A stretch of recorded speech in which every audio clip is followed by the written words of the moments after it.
for joining us today. We are happy to see people show up. Our conversation will be mostly about allyship in Flutter community. The need to address the gender inequality in tech has been discussed a lot of times, and a lot of things has been done already. And today we're just here to discuss what is the current situation in Flutter community and what can be done to change it for better. Do I do like this? Yeah, okay. Excuse me. So in case you haven't heard of us, we are Flutteristas. We are a community of female and non-binary people interested in Flutter SDK. We have our own website where you can learn more about us. We have regular meetings where we talk about all things Flutter. We invite people from Google and from the community to talk. Including Puff next week. Yeah, Puff, thanks. And we have communication channels where we basically share all kinds of support for members of our community. Now I'd like to give our fellow panelists, thanks, the chance to introduce themselves. My name is Rona Kilmer. I don't think the mic is on. Okay, there it is. I have been working with Flutter since 2018. I've been a Flutterista since it was a thing. And I work at Ardley, and I build Flutter web applications. Nice. Hi, everyone. I'm Leigha. I was previously on the Flutter team at Google, and now I lead product at Flutterflow. Hi, my name is Kaylee. I'm a senior Flutter engineer at Kashish. I've been working with Flutter since 2020 and a Flutterista since 2021. So, very excited. Hi, everybody. I'm Danielle Cox. I've been working with Flutter and been a Flutterista since like January of 2019. And so that's been pretty amazing. And I also work at Ardley on a web app. And so my entire team's here. Everybody say hi to Sam later. He's here supporting us too. And that's pretty much it. Yeah, and I'm Anna, Google developer expert in Dart and Flutter from Ukraine. So to open our panel, Danielle is one of the earliest members of our community and an administrator. Do you want to share more about why Flutteristas are important? Sure. We're going to see some interesting, I think, details coming up later about how women in tech in general are still lagging behind, and specifically here. So when I was introduced to Flutter, I got to meet Emily Fortuna, who is the person that created the Flutteristas, and they had decided that this was for female and non-binary, so basically it's a very underrepresented group of people in the tech community, and invited me to join. And I thought it was cool. I joined in, and that was neat. And as I went along, I learned that my experiences, we'll talk a little bit about here in the US, were not necessarily representative of the rest of the world, and we've got lots of people out there that really need this kind of support, need a safe space. And so about 3.5 years ago, when Emily left Google, they're like, hey, does anybody want to take this over? And I couldn't raise my hand fast enough to say, hey, this is important, we need to keep doing this. And so yeah, it helps support an underrepresented thing. And I want to make a point that the Flutter community is the most amazing community I've ever been a part of. And so this is still over and above that. So this is actually helping it out. And the fact that all of you are here helps us show that how important that we all think this is. And thank you all. So. Yeah, thanks. Now, earlier on, we asked attendees to participate in the survey. So thanks everyone who participated. And now we will be sharing the results and comparing also them with the answers from the audience of Fluttercon in Berlin. And one of the first questions we asked was the gender of the attendees. And here's the representation, and which kind of aligns with the general statistics of the general representation in tech across the world. It's about 8% of women and binary from US. And one of the other questions we asked was about whether you have had at least one women plus manager? Maybe we can do a quick hand voting. Have you had a Women Plus manager? Okay, few. Plus plus. So this is what the attendees have answered. 40% in Berlin versus 28% in New York. And I think both of these results show that there is actually still a problem in tech community. Because with equal abilities and qualifications, women are still getting and using less opportunities to progress in their career ladder. And we also asked how many Women Plus Manager people had, and one is the most popular answer. Now, anyone wants to share their experiences about having Women Plus Manager? Sure, I can share my experience. I've been working for almost 10 years. I had a woman manager once for about 3 months. And it was very nice, actually. I didn't realize how big of a difference it would make in my career. I think she was very conscious about making sure my voice was heard in meetings and kind of picking me up and elevating me in the rest of the team. So even though she was only my manager for a short period of time, it was really impactful on the rest of my career. And I kind of want to join in on this too. I want to tell a story that the one time I've had a woman manager, it was kind of a little bit awkward ultimately because I ended up replacing her. And so that's not necessarily the direction we want to go. We'd rather keep adding to. Now, I actually had found her a job. So I found her a job, and that's why she had left. I'd put her in touch with someone. But still, it felt a little weird that I was, the only time I've actually had a technical manager that was female, I ended up replacing her. So, it's still an issue there. Okay. And also a follow-up question maybe to the audience first. Have you been the only Women Plus engineer on the team, or if you're a man, have you been in the team with a single female engineer? Yeah. The number. Anybody wants to share this? Sure. So when I was in college, just to start off with, before having any managers or a team, I was the only woman in the entire department, and there was no managers. It was just professors and advisors, and that was really, really difficult. And I've been very fortunate since then in the professional environment to have had some really great managers that made being the only woman on the team manageable. Some of them were women and some of them were men, but I think the big takeaway is that they were conscious of understanding that I was the only woman on the team and checking in with me, listening and making sure that my needs were being met and that I was being listened to.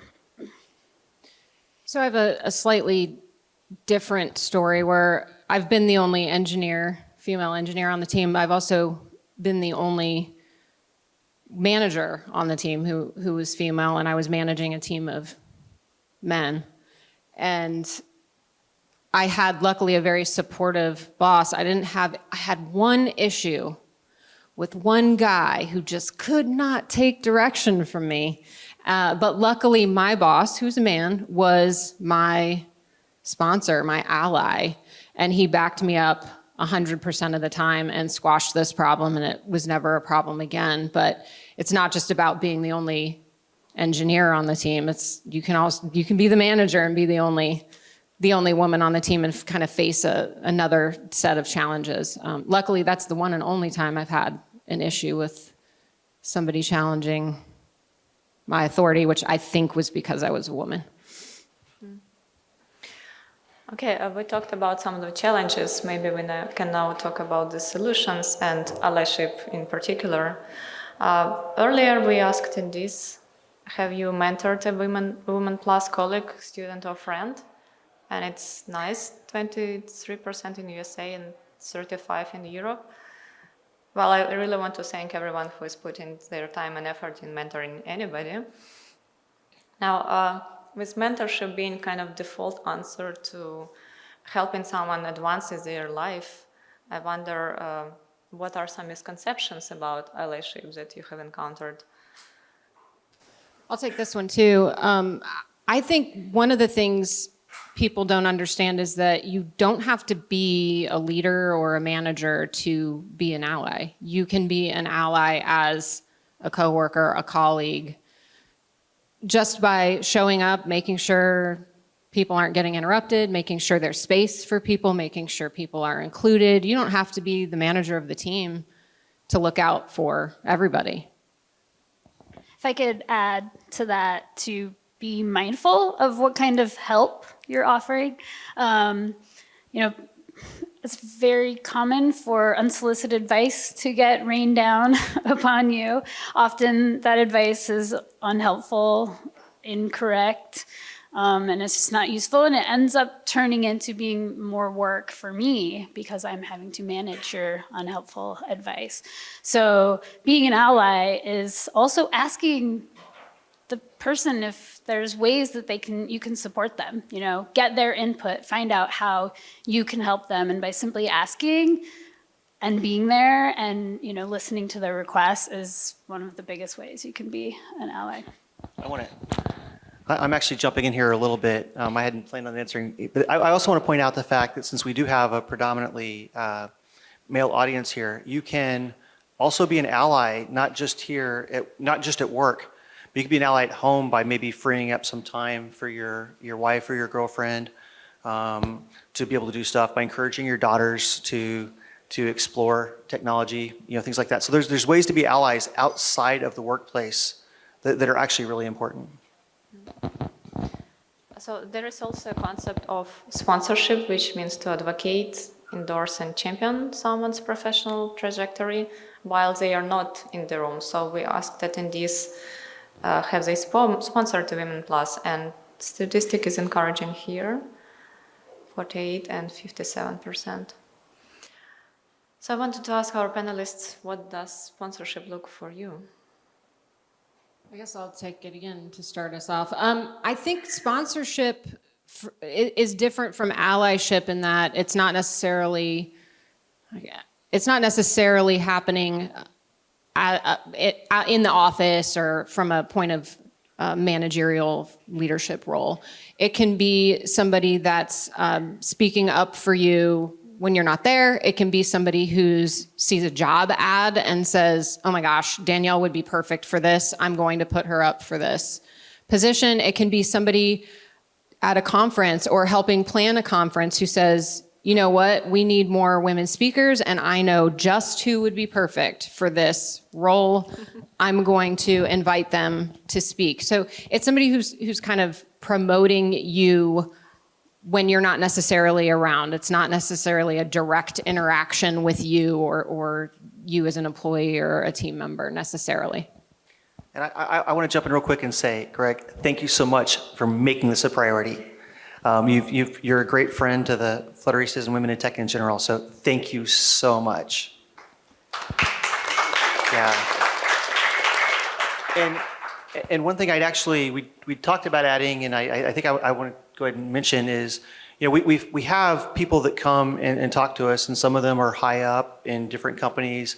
Since I haven't cleared this in advance, I don't really want to mention names, but we had an instance where we had a very senior person come in, and she was detailing kind of challenges in her career. And one of the things where without a sponsor or an ally sticking up, she might not have made it this far in her career because she had 3 kids. And so there was an opportunity that was coming up that's going to require a lot of travel. And the people, the higher ups that were discussing this had said, she's got 3 kids. There's no way she's going to want to do this. We're not even going to talk to her about it. And what she said she was lucky enough to have someone that said, hey, wait a second. You should talk to her about it. She may be in a place in her life where it's time that someone else could help with that and go ahead and do that. And so that was actually something we had. And kind of a follow-up question. Have you received any form of support from other women in your career, and what did it change for you? Yeah, I've definitely received a lot of support from other women in my career. I've had a lot of close women colleagues that I've kept in touch with over the years that have become friends and mentors. I think especially me personally, I am nearing the time in my life where I'm starting to think about family planning situations. And it's really nice to talk to other women about what it looks like to take things like maternity leave or step back from work a little bit. So I think it's really just great to have people in your life that you can turn to for those more personal questions, even if they're not direct colleagues anymore.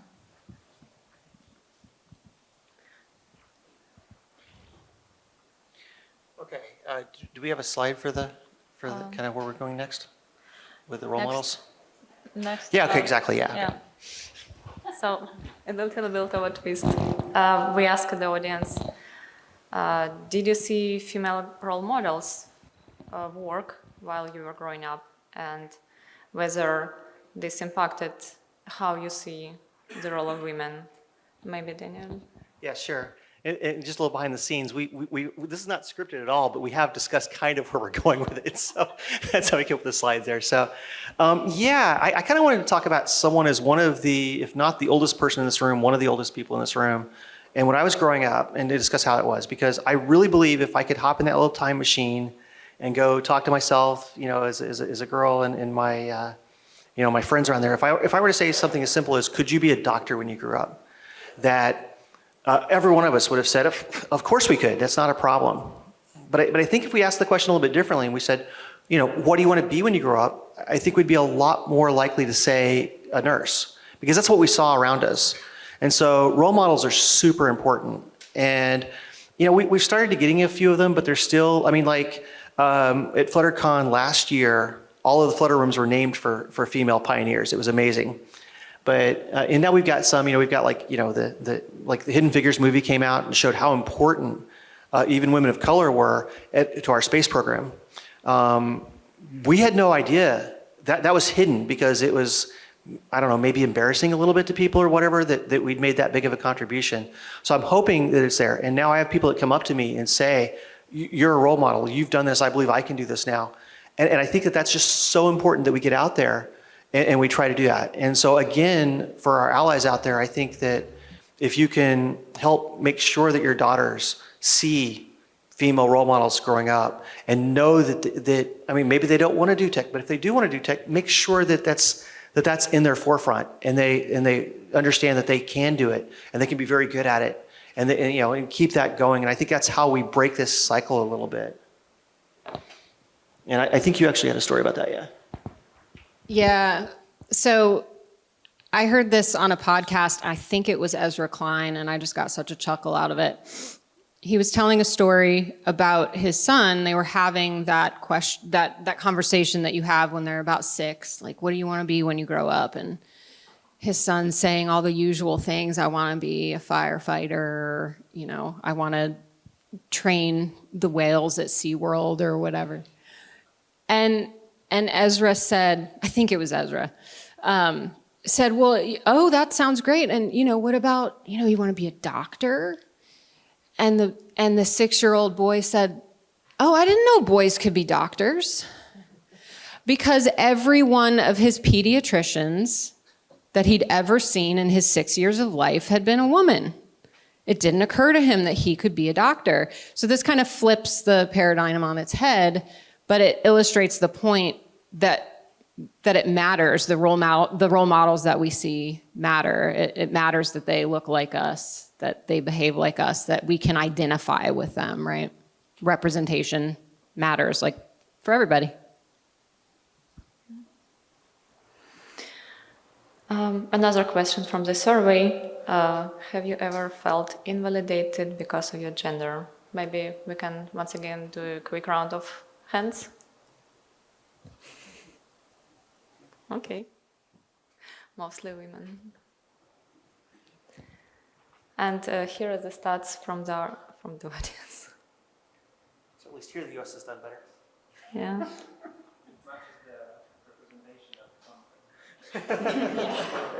Yeah.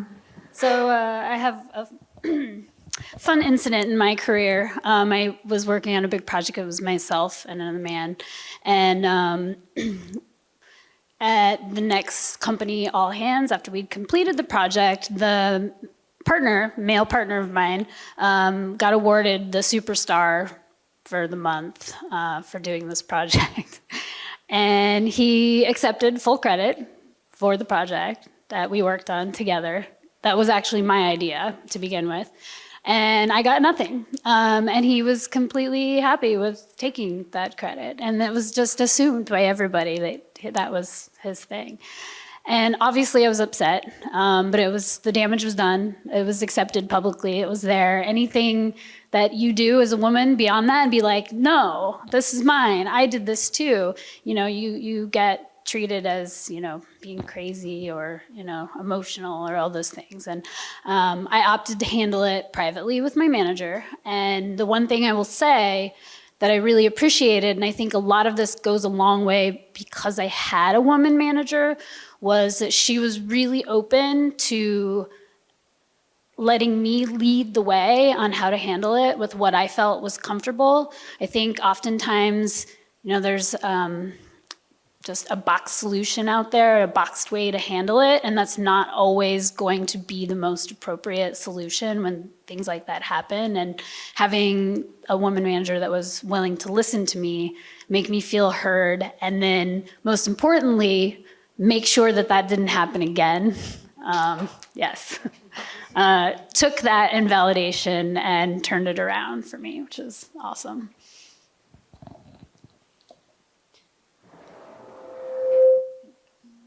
Okay, and I guess the final statistics for today. We asked, do you believe that Women Plus on your team have the same qualifications as you? And in one way, this slide is like a happy one with over 90%. But then on the other hand, it's like 10% who actually believe it is true. Anything? Yeah, I mean, definitely it shows that we've made a lot of progress. And it also shows, I think, that when we take a look at this, that, if over 90% do feel that the women have same qualifications or better than the men around them, it shows that the problem is not anymore that we don't think women can do the job. So maybe it can be finding the right women to do it and making an effort. I guess one of the stories I'll tell about our company, Ardley, is that I guarantee you that my CEO would love to hire, enough women until we're fully balanced on that company. But we're a small startup. We have 12, 13 employees. And so we end up hiring the people that we know. And so, it's not an accident that I hired Rona because I knew her from the Flutteristas and from everything else. And so, once again, we're bringing in the people that we know. And so part of that is we can, as women, we can expand our horizons. But as men, you can also take a look at, the women around and can do stuff like that. So. Just add a little bit to that. I think there's two pieces to this question about believing women have the same qualifications as you. One piece is your perception of their qualifications. You could perceive them as being equal to you. And the second piece of it is that they don't actually have equal qualifications as you. And that can often be true because the women are not given the opportunities to attain those qualifications. So it's extra important that we are ensuring that those opportunities are available to ensure that they can always get those same qualifications that you do have. Yeah, I think we have a pipeline problem. Yes. We have to start way back with the girls when they're in elementary school, get them into science and math, because they end up being at the same level as boys for quite a while. And then, I don't know, bring in social media. It's right around that age, I think, when it splits and suddenly it's not cool to be in STEM anymore. And that's a boys thing and the girls have to go do this other thing. Like we gotta cut that out because we're missing out on a lot of talent in all of the STEM fields. Yeah, this is our third panel at a Fluttercon that we've had. And I hosted the two in Berlin, so I got to be up close and see how that went. But one of the things that was interesting was the question and answers after that. And at this last one, we had someone that came up that had asked a question the year before. Definitely is very interested in being an ally and very happy. And then he asked a question that kind of I didn't quite know how we should handle it, which was, So what's happened in the last year? And the real problem here is the fact that this is a situation that's taken, years, decades, centuries, probably millennia to build up, to have these kinds of subconscious, a lot of times, thoughts, about how things are, what jobs are right for people, things like that. And it's not a problem it may not be solved in our lifetimes. So all we can do is try to keep moving that needle. And part of that is by letting people know that we do have issues. All of you that are here, thank you so much for coming. This is a huge thing to have you here. And, we need allies. We need them very much so. We need you. If we look back in history, we would still have slavery here in the US if a bunch of white people didn't say it's wrong to enslave a bunch of black people. We as women wouldn't have the right to vote if there weren't a bunch of men that said it's wrong that we're not giving these people the right to vote. So I think that it's crucial, and this is where we start, is by having the people here coming to panels like this and paying attention and wondering. And I see lots of people I don't know in the audience. I see lots of friends that have always been here for us, and it's amazing to see you all. So I wanted to say that kind of on a little bit on behalf of the panel. So we wanted to kind of keep the panel short to open the floor for discussions, questions, expressions of opinions. So feel free. Thanks.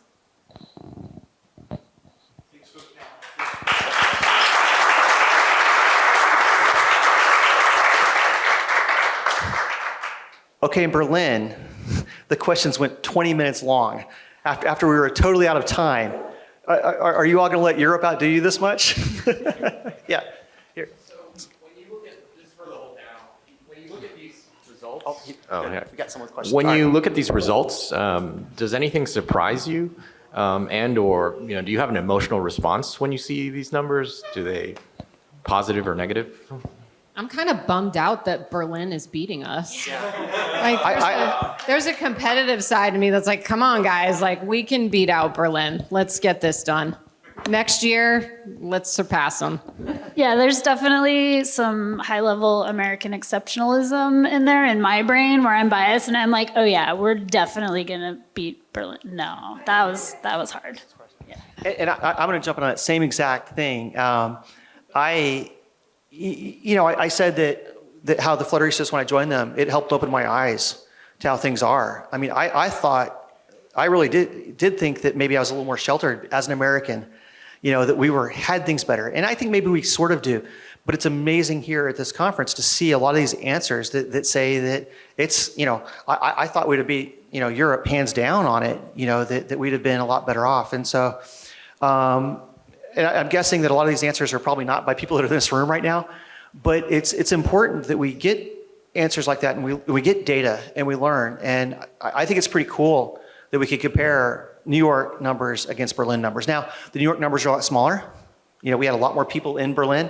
So 1 year's worth of data, maybe we can't draw too many statistical, significance to, but yeah. Insights into why, what America can learn from, like, is there something going on different? Just like maybe theoretically, like a cultural difference, or? I think that over the last couple of decades, I think maybe Europe has become a little more, aware that we live in a world where we're all different, but we're kind of the same. And I think that maybe they've put more effort in there. I think that there have been times where we've been ahead by a lot. I think there are times that we haven't. I mean, I've looked at some world history, and there's parts of the world I think that were way ahead of us, like say in the 40s and 50s, that maybe we're ahead of now on how we treat our women and maybe other underrepresented groups and stuff. And I do know that we've got a long way to go, but I think we can see progress. But yeah, and I think that right now we may have some stuff that's heading the wrong direction that hopefully we can nip in the bud and keep that from happening. Yeah, actually, I was going to mention that. I don't know if this move towards the backlash against the wokeness, like this kind of stuff is squishy, right? Like we're going to help the ladies, and it's all woke. And I think there's this that perception is really dangerous, and we have to figure out how to get back to, I don't know, some level of normalcy in this country. I don't want to get political, but I think that's hurt us some. I'd be really interested in, before the woke culture and then the backlash against it, if we had stats from before that, if they would be any different. I'm just theorizing that might be the difference between here and Europe, because I don't think they have that same culture thing going on. I just want to point out that I think it's really important that we're continuing to ask the question. You know, I was surprised by these results, and I think other people were, and we wouldn't know that if we hadn't asked the question. And we need to continue. I was surprised that they were so low, yeah. I really, like I said, I was biased against 4 Americans and thought we were going to be awesome, you know, whatever. And, you know, whatever the answer ends up being today, we have to keep asking the question so that maybe we get some better answers tomorrow. And one of the most important things I think we can do in any of these movements to try to help underrepresented groups gain more acceptance and stuff like that is to be out there. So, I mean, I'm grateful for all of my fellow Flutteristas, for the other Flutteristas in the room. I see several more that are in here. I am thankful for all of that, because in general, it's a lot harder to have, you know, I don't want to say hate, but I mean, because I don't think most people is that, but to think poorly or less about that when you know people, when you have faces to put behind it, I think that helps a lot. You know, so I'm thankful that for everybody that's been here. So.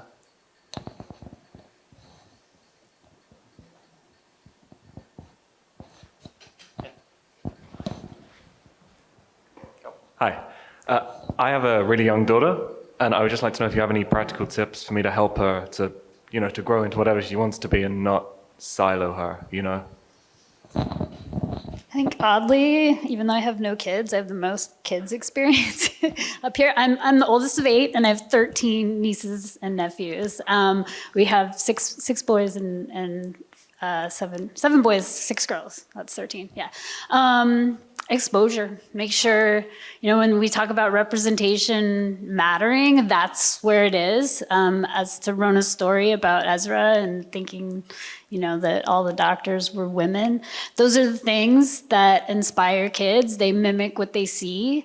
They, you know, do their version of everything that's in their world, and they absorb it, all of it. So just make sure they're seeing all of it and all the sides of it. Representation is 100%. And, you know, don't say no. Let her lead the way. You know, you may expose her to all the STEM in the world, and she may want to be an artist. You know, it's perfectly okay. It's not up to you, but it is up to you to expose her to all of those things and make sure that she knows it's okay to do any of them. I would say peers are really important. So if she expresses an interest in something, like, I don't know, robotics when she's 8, like, get her into something with other kids who are into robotics. Because then once she's latched in and has a community, she'll keep going. If she stays interested in it. But yeah, like, expose her to a lot of stuff, figure out what she's interested in, and then nurture that by getting her into a community that's going to keep her there. And role models. Definitely role models. You know, make sure that she can be exposed to people that are like her, that like similar things. So again, if it's robotics, try to find someone that's, you know, in the robotics community that's female, and make sure that she can see that that's okay, because we learn so much by example. You know, how we feel about things can be so different than what we're told. You know, the reality of that, and so seeing people like that, I think, is very important. And role models are important. I can definitely attest to that example, because for me, Flutteristas community is where I met my role models. Before this community, I was pretty good, but a shy developer who would hide behind the monitor and do cool stuff. But now that in Flutteristas, I met women who get up on stage, share their knowledge online. And I thought, well, if they can do it, I can do it as well. And here I am now, Flutter GD. So thanks to this community. And hosting a panel in English. It's a challenge. Yeah, in Berlin, I just made the comment that, hey, maybe in New York, I can be on the panel this time, and kind of left it at that. And when it started looking like we were going to be able to have a panel, Anna's like, okay, I'm not comfortable with this, but I will do this so you can be on the panel. So thank you.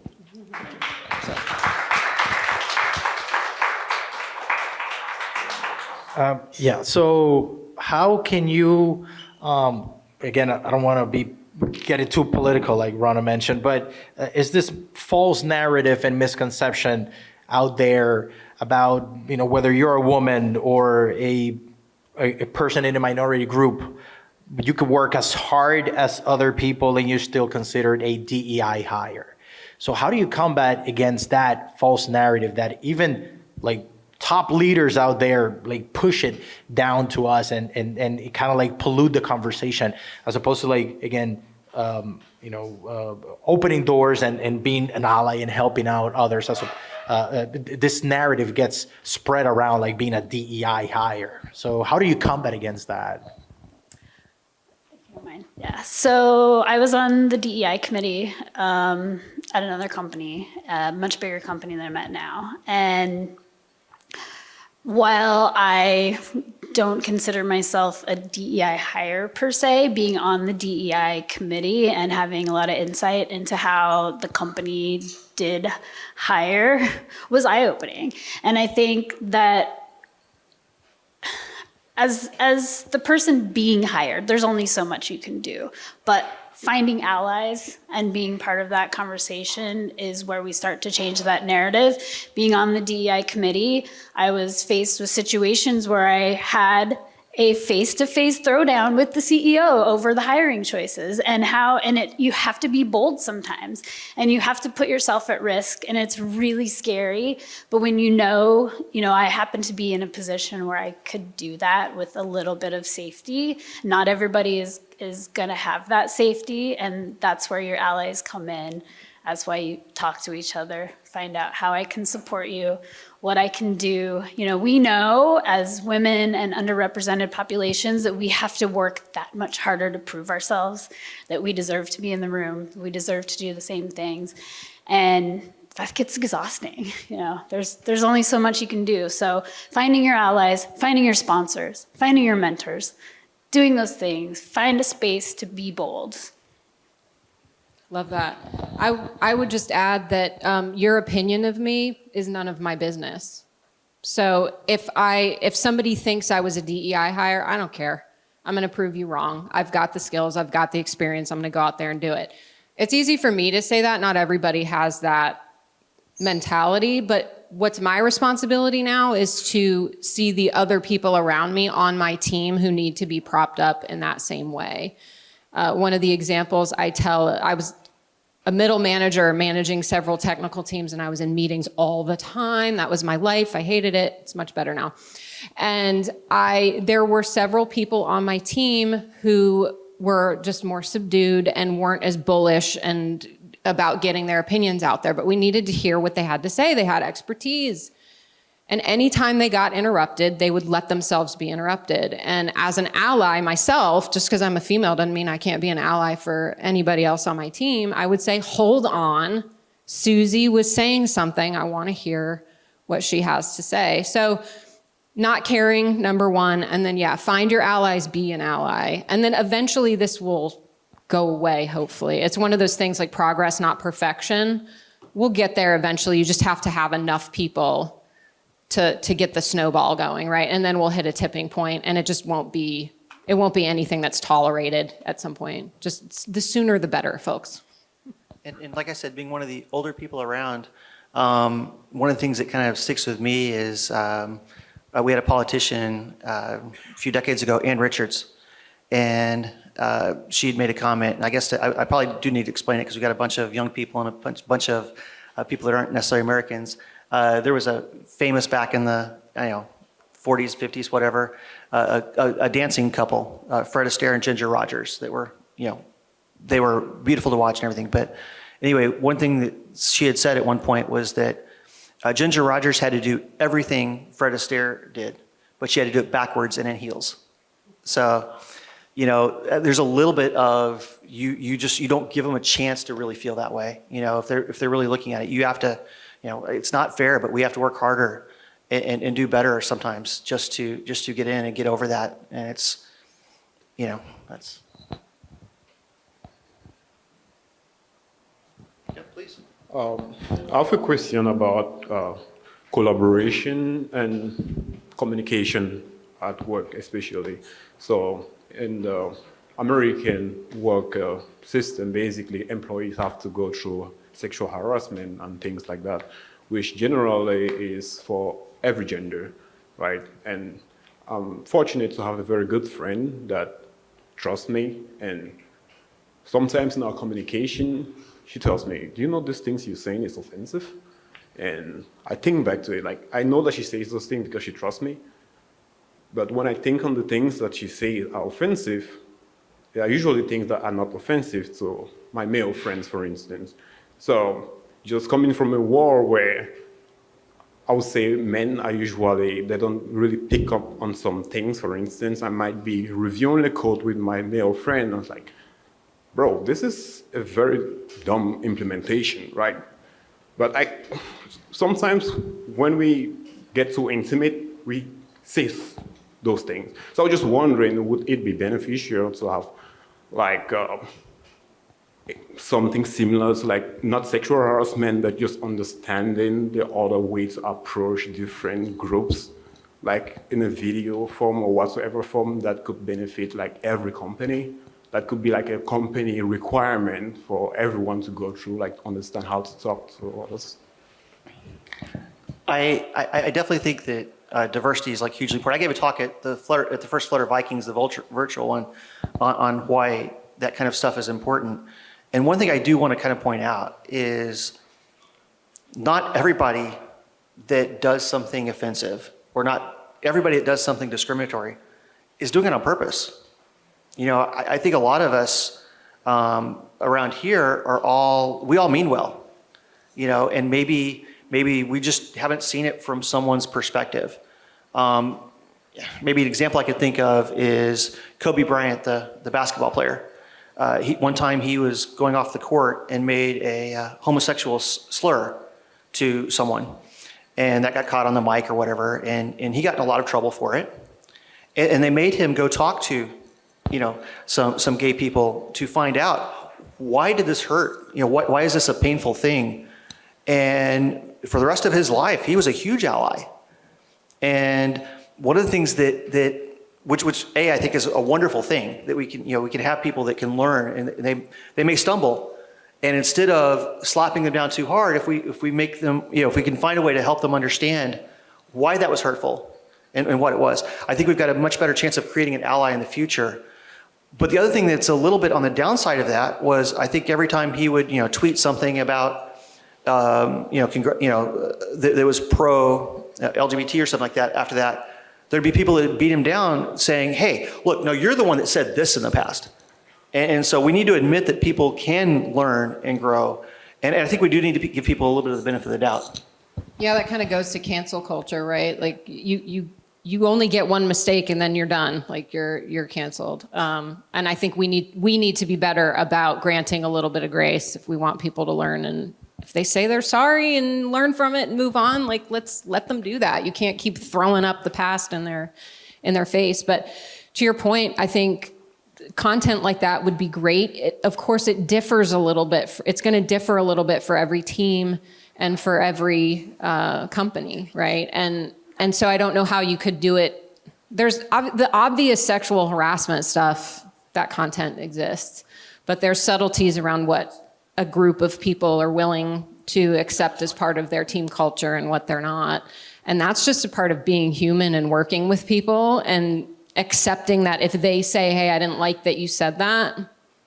Okay, I'm sorry, I won't say it. I'll tread lightly next time.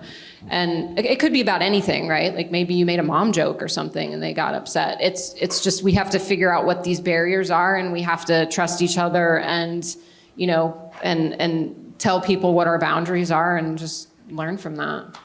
If I could add a little bit to that, a lot of things that we say and do are so habitual and built into our just unconscious behavior. If I say I want to stop biting my nails or stop saying like all the time, like this, like that, whatever. Those are habits, things we know we don't want to do. And it's so unconscious that maybe I might say, hey, Leah, will you help me out? Every time you see me starting to bite my nails, stop me. Point it out, make sure, and you can do that with each other. Be like, I know I need to learn from this, so call me out. Call me out if I mispronounce your name, or if you have, say, a non-binary person that's on your team and you accidentally misgender them. You can do better and correct the mistake and give people grace. It takes a little bit of time to learn to get there. We're human. We're gonna keep biting our nails and saying like all the time until our friends tap us on the shoulder. We do company things where we talk about it. We do all those things together so that we can all be better together. There is a question.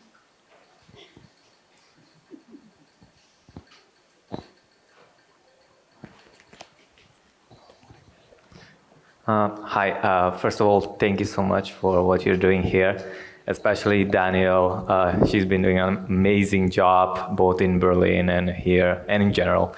But I want to say that still, like in Berlin, we still have the issue here. I mean, you can see around and at this conference as well, the amount of female and non-binaries is super low, like to the point, like in these last 2 days, every time I would meet a female software engineer, I would be like really excited to talk about them, like how did they went into software engineering and all that, just because it's not a common thing. And you can also see from this room how low the attendance is. And I believe, even though these numbers say a lot that we are improving, I believe if we expand the scope of search, the numbers will be much, much, much worse. And I think what we should do is, at least the first step is to bring more people to this, to the Flutterista panel, for example. One thing is to have the talk earlier than now. Just real quick on that. It would have been, except for the fact that it's a very last minute edition. Yeah, so. we are data-driven people. I mean, we have the data. We can find the peak hours for these talks and put the panel there. And another thing, I know some people might not agree with me, but I would say have only the Flutteristas panel talk at those hours and nothing else. Like I said in Berlin, I love being at these talks. Seeing all these amazing talks and people, but at the end of the day, I can look up the documentation and I can't find a freaking documentation on bringing more female and non-binary into this. And I think more a male group should join these talks, because if we can't bring females to these talks, make our male friends spread the word, spread them around friends, sisters, cousins, and yeah, thank you. Yeah, you're amazing, just like you were in Berlin. Thank you so much, of course. And by the way, we have, do you actually want to address that? Yeah, okay, yeah. Of course. I tried to defend you there. This is my time for mea culpa, because I do feel like it's important to state that the importance and the absolute essential nature of having this type of a panel and this group together does not warrant the last session on the last day of a conference. And I'm keenly aware of that. And in fact, when I was talking with Danielle, I said, geez, I wish we talked earlier. I want this, but what I don't want to do is put it at the end of day 2, because that's a poor reflection of how important this is. So I appreciate the feedback. And I also talked to Danielle and said, listen, wherever in the world we have a Fluttercon, there will always be a Flutteristas panel, and we'll do a better job scheduling it in the future. So we've made a commitment that that'll be. I do want to say just one thing, and I don't want to, nobody needs to hear me talk, but I will say it's important, particularly because we are primarily a male audience sitting here, that I just want to stress the importance of being not only allies, but going beyond just being an ally, but being a highly vocal ally. One of the things that made the biggest impression on me was a lunch I had a couple of years ago with Jacqueline Fuller, who runs Google.org. She said, you know, when they did the studies, one of the things they found that was the biggest indicator of success factors on teams was having at least one female engineer on the team. And that is real data. You know, it's a large sample size when you think of who you're talking about and the size of the engineering teams. That's really, and that's the kind of thing that we should all be armed with, is understanding the massive positive impact that having a more diverse team and having underrepresented individuals on the team means. And that the onus really is on everybody in this room who's not sitting up there on the panel. And so I think we all can do better at being not only allies, but being very vocal allies on that. So I do want us all to be committed to doing better. And I'll do better as well on the scheduling and stress the importance, okay? But thanks for putting up with this last slide. I apologize. It's terrible. And by the way, I do want to point out, I've seen a few people leave and stuff like that. We've run way over. So if you need to go, thank you so much for coming. The fact that you came shows a lot. So thank you for that. And I had something I wanted to say. You always have something. I know I do. If someone else wants to go while I try to think what it was.